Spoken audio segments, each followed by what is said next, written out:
Let's go, baby. We out here in La Jolla. Man, it's beautiful out here in La Jolla, but the WBC has just been firing me up. I don't know if you guys watched the game yesterday between Japan and the USA, and it's just firing me up, baby. So, you know, I played professional baseball for 10 years, and I had played with the Astros for 7, you know, and I wanted to just share with you the best baseball, the best pitching advice, and the best hitting advice that I have ever gotten in my entire life. Because maybe your son out there plays baseball, or maybe you have a friend that plays baseball, or maybe you're in a men's league. So I just wanted to get out here and share some advice on baseball today. So pitching, right? So there was a time in my baseball career where I really struggled with throwing strikes, okay? I could not throw a strike. I just was always scared to throw it over the middle. Every single ball I threw over the middle went over the dang scoreboard. So I got a fear of throwing the ball down the middle. So I started trying to hit corners, and all this did was I ended up walking guys over and over again, and I had control problems for about 3 years in my professional baseball career. But Mike Maddux, the big league pitching coach for the St. Louis Cardinals, he pulled me off to the side and he said, "Hey, Jane," they used to call me Jane Mansfield because my last name when I was playing pro baseball, when I was in spring training. And he said, "Hey, Jane, come over here, man." And he pulled me to the side, and I share this advice because literally I went from not throwing strikes to being able to throw strikes after he shared this advice with me. But he said, "What's the hardest thing to do in the world?" At that time in my life, I said, "Man, throw a strike." He said, "No, hit a round ball with a round bat." He goes, "That's why people get paid millions of dollars to go 3 for 10. It's virtually impossible to hit a round ball with a round bat." He goes, "Then you're 6'4". So you're throwing the ball in the strike zone with angle. He said, "Stop trying to hit the corners. Attack the middle of the plate down. A pitch down, no matter where it is in the zone, is a good pitch. Start attacking the middle, have the catcher set up down the middle, and attack the zone down." And then he said that you got 8 players behind you. You got 7 players behind you. That it doesn't matter if they care for you or not. He goes, they make good money. They have to be able to afford their lifestyle. So they're gonna play super hard every day because they never wanna not be playing professional baseball. It's the best life in the world." He goes, "And then you got a catcher." He goes, "You got a catcher that's like one of the best psychologists that you could ever find, that knows everything about everyone on his pitching staff and is like a straight general that's back there calling your game." He said, "Start attacking the zone.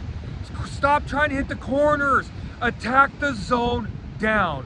And after I ended that conversation with Mike Maddux, Greg Maddux's brother, I was able to go out there and throw strikes for the rest of my career. I actually got pitcher of the year that same season that year, and all I was doing was having my catcher,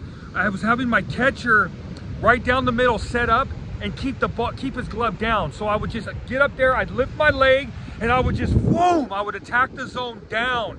And this was able to let my ball move and let my ball be natural, and it gave me the confidence to keep attacking the zone. So if you're out there and you're struggling with throwing strikes, stop trying to hit the corners. Stop being afraid to throw it over the plate. Start throwing as hard as you can down in the zone, because a pitch down is always a good pitch, family. That's the best pitching advice I had ever gotten. Now the best hitting advice that I had ever heard was from one of the best hitters that I had ever played with. I don't really want to say names. I don't know if you would want me to, but he was one of the best hitters I had ever played with. He would lay off my curveball, which I had a really good curveball, and I used to be baffled by this, how he was able to lay off of my curveball. I end up going, we're playing in Maui, Hawaii, right? And we're out at the pool. And I asked him one day, I said, "Hey man," I said, "what is your approach to hitting?"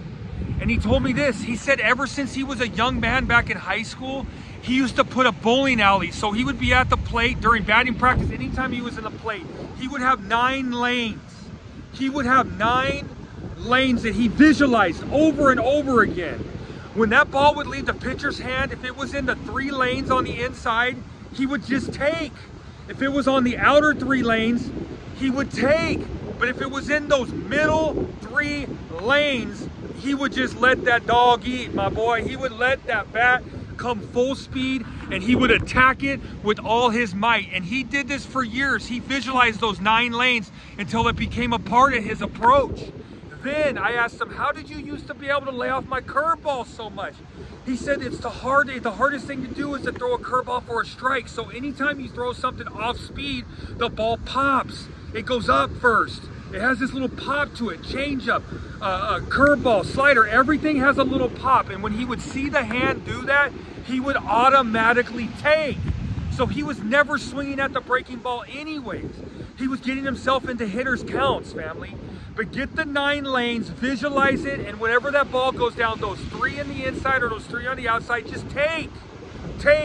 But if that ball ends up right there in that middle, those middle 3 lanes, man, you go after it with all your might, family. So I just wanted to share that, man. I wanted to come out here and make a video and just share some baseball advice, because like I said, the WBC is just firing me up, man, seeing the baseball. And I get the chills because there was times in my baseball career, man, I remember walking to spring training and having just like having goosebumps, because I loved baseball so much. I loved to go out there and compete. And now not being able to go to a stadium every day and being clean and sober and being off drugs and all that, man, I really, when I watch spring training or when I watch these things, I really get those feelings again of how it was to be a professional baseball player and play the most amazing game, the national pastime, the most amazing game on the planet, you know, baseball. So anyways, family, I just wanted to do a little video on some of the best pitching advice and some of the best hitting advice that I had ever heard.